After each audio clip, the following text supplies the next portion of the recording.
Hey guys, it's Caroline, career and leadership coach. And today, on this rainy Monday here in Sydney, I wanted to pop in and tell you the story of one of my amazing clients because I find it quite inspirational to see the transformation that she went through. Now, before she came to me, she was made redundant back in February and she was frantically looking for her next role and it wasn't happening, and she got completely frustrated. Like, she would apply for jobs she knew she had the skills and experience for, but nobody was coming back to her. When she called recruiters weren't really giving her any useful feedback, nor were they putting her forward. And the more time went on, the less jobs she saw advertised. And to top that up, every time that she saw a job advertised on LinkedIn, she saw 250, 300 people applying for the role. So her confidence really crippled. And so when we started working together, she had a whole list of expectations about what she wanted to achieve and what that role that she was looking for needed to look like. And she was very set, this is the salary that I want to earn, this is the type of role, these are the responsibilities. And she wasn't looking for anything else and she was not open for anything else. But meanwhile, this was really affecting her on how she felt internally about herself. So my first question, and there were two questions that really made a massive difference to her. That's what she told me. And the first one I asked her was, what does success look like for you? And she went on this rampage. She made a whole list of what it needed to be, where she wanted to be in her career, and so on. And then the second question I asked her is, what does that mean to you, or what do you make it mean if you don't achieve that? And so this was a question to her that she came back to me with only one key word. And she said, I would feel like a complete failure. And so this was interesting because what she was pursuing was linked to her, how she would identify herself with, she would feel like a complete failure. And then we worked on it, and I said, look, is that really true? Because sometimes we make up these stories in our minds. And is that really true? If you don't achieve that, do you we quantify that? What exactly are you feeling like a failure? Because she worked hard in the past and she worked a bloody butts off to get to where she wanted to be. She made a lot of sacrifices through her career, and all of that weighed on her shoulders. If she wouldn't have a set definition of success, she would feel that way. So there was an external factor that needed to be in place for her to feel fulfilled, for her to feel happy. So I said, look, let's experiment. And the people that work with me through my program would know I love the view of experimenting in an interview. What works and not work is it enables you to detach yourself a little bit, because an experiment can go right and can go wrong. And so when you look at it that way and you try to shift your views consistently and your mindset consistently to that, you're going to approach things from a whole different perspective. You're going to not be as attached and emotionally attached to the outcome. So I said to her, okay, let's experiment and say, look, what if you didn't succeed and didn't get that role, and you would feel still challenged and fulfilled? What can we do? And so we started exploring other avenues. And this is where the magic lies. Sometimes we are so blocked and so set in a way we want things to show up that we close ourselves off for other opportunities. And definitely in uncertain times where we are bombarded by media messages, by anything else, like how bad and doom and gloom things are, that we actually close ourselves off and don't see the opportunities that are presented to us because we just want things in our set way. So we did that experiment, and she came up, she said, like, look, for me to still feel successful, fulfilled, and challenged, I want to make an impact. I said, okay, let's explore how can you make an impact without having all of the lists that you mentioned when you were defining success. And so we came to the conclusion that there are several opportunities that she could explore. And the one she explored was volunteering for not-for-profit and being part of a board and using her skills that way. Now, she got a non-paying board position, and basically on that board there was another person that said, like, oh my god, we need somebody like you in our company. Do you still have capabilities, or are you still do you have like availability to come and work full-time for us? And was exactly the position that she wanted, more than the salary that she had in mind. And it was offering the responsibilities, flexibility, everything that she was looking for. And the job was not advertised. The job was not with recruiters or anybody else. So it is a demonstration of how we sometimes get in our own way because we're desperately expecting things to show up in a certain way. And I see that all the time. I see that with people that are panicking on LinkedIn and trying to reach out to everybody and just asking them, like, do you have a job? Do you have a job? Do you have a job? And coming from that energy of desperation, just like shuts off the flow of your curiosity. And when you're curious and when you're genuinely interested in something, things will flow to you. So another example was one of my clients was in between roles and basically needed money to come in the door, and so she took a job as in a bar, in a coffee shop. And so and she had to work on her ego because her ego was constantly saying, like, you have studied, you have skills and experience, you shouldn't do this, you're too good to do this. It's like yapping away.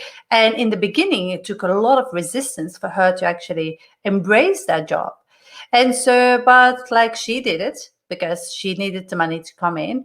And then as she was chatting to one of her clients in the coffee shop, they said, like, oh yeah, you work just in the same building. Yep, I work in the same building. What do you do? And they were chatting, and she said, oh, send me your resume and I will put you forward or in contact with some of the hiring managers.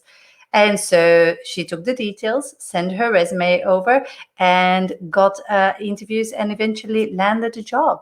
So, and that is because she was not expecting that.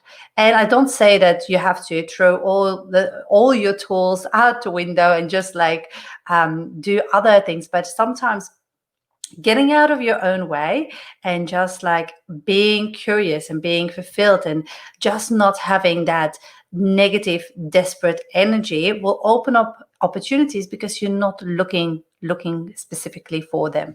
You're coming from a place of authenticity, because you're true to what you can do and who you are, and you come from a place of caring for the other person and have genuine interest in what they do and what they can contribute. So I want you to think about those two questions. So the first question is, what does success mean to you? And think about it the rest of the day, like, how would you define success for you? And then the second question I would ask, want you to ask yourself is a question like, if that doesn't happen, what do you make it mean to yourself? And so have an idea about, and then you ask yourself, is that true? Am I really a failure if that doesn't happen? Am I going to really label myself as a failure? Am I going to let it impact me and how I feel if that doesn't happen the way I want to happen? And what else can I do to make an impact if that's what you want to do in feeling fulfilled? What else can I do? And yes, things might not be initially the way you expect them to be, but then there can come something, other opportunities will show up that might be able to give you that aspect. And that is also what I work on with my clients in the program is like, try to diversify your job search. Don't rely only on the pink button on Seek or the blue button on LinkedIn or whatever job boards you are using. Don't only rely, just make also sure that you look at other opportunities where you can open back doors of companies, where you can get interviews for roles that aren't even advertised, how you can tap into the hidden job market. Everybody talks about the hidden job market. And to be honest, it's not a secret. People know how to do it, but you have to believe in yourself, believe in your capabilities, believe in your authenticity to make that happen, and not come from an energy like, oh my God, this is like how it should look, because then things are not happening. Anyway, I hope this really inspired you to take action for this week and to rethink how you're with yourself and the insights that it gives you about how you're acting, because it's your thoughts that you have that will drive your behavior and your actions. So if you don't get the results that you want, you have to start shifting things, and it always starts with you and you on the inside.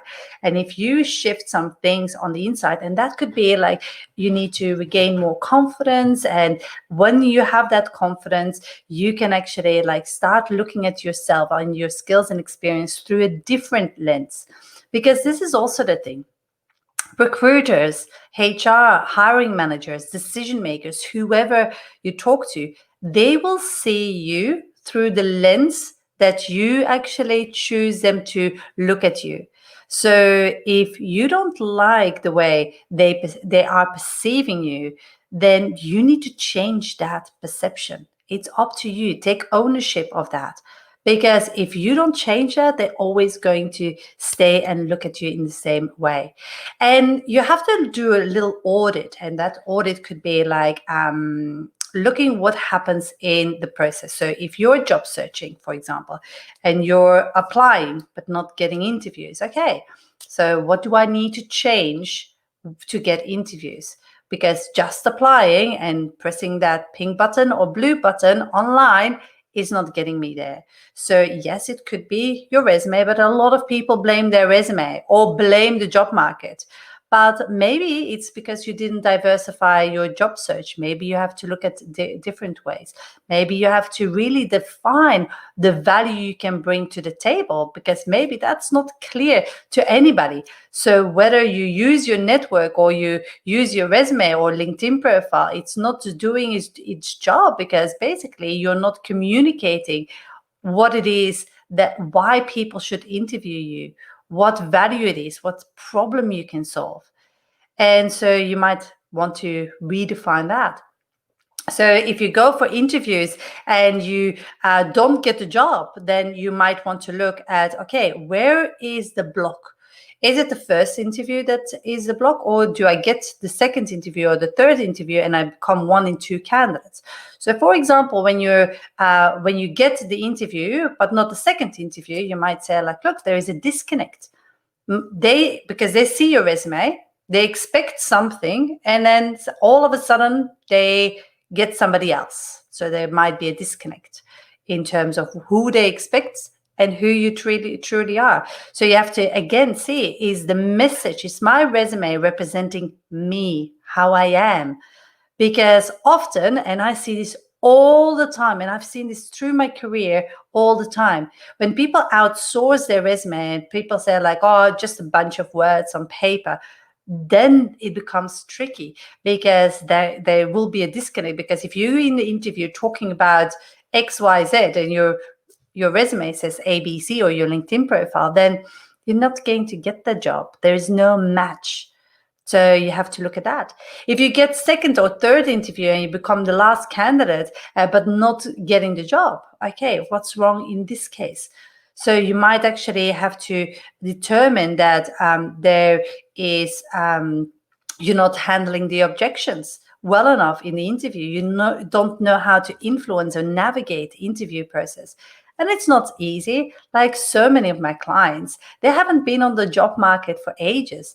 And so, or they have been always tapped on the shoulders or never had a problem. But things have changed. The market has changed. So that means that you need to change too. That this is like simple. And so what changes do you need to make to actually work through this? Because if you get interviews and become one of the last candidates, you don't want to mess it up. You want to land a job, because otherwise your confidence, like you have to start all over again. Like there's only a couple of times you can take this, but if you have to do that over and over again, it's like that's going to eat on you. Anyway, so I hope this helped. If you need help with any of this, because I know that a lot of people go around and around and around in circles and said, nobody's helping me. And I'm here to say, I can help you. And if this is something you're interested in, go and check out my website and see if the program that I have, the Pivot Your Job Search program, is something for you. And if you feel that that can help you, get in contact with me, join the program, and work with me. And don't be afraid to ask help.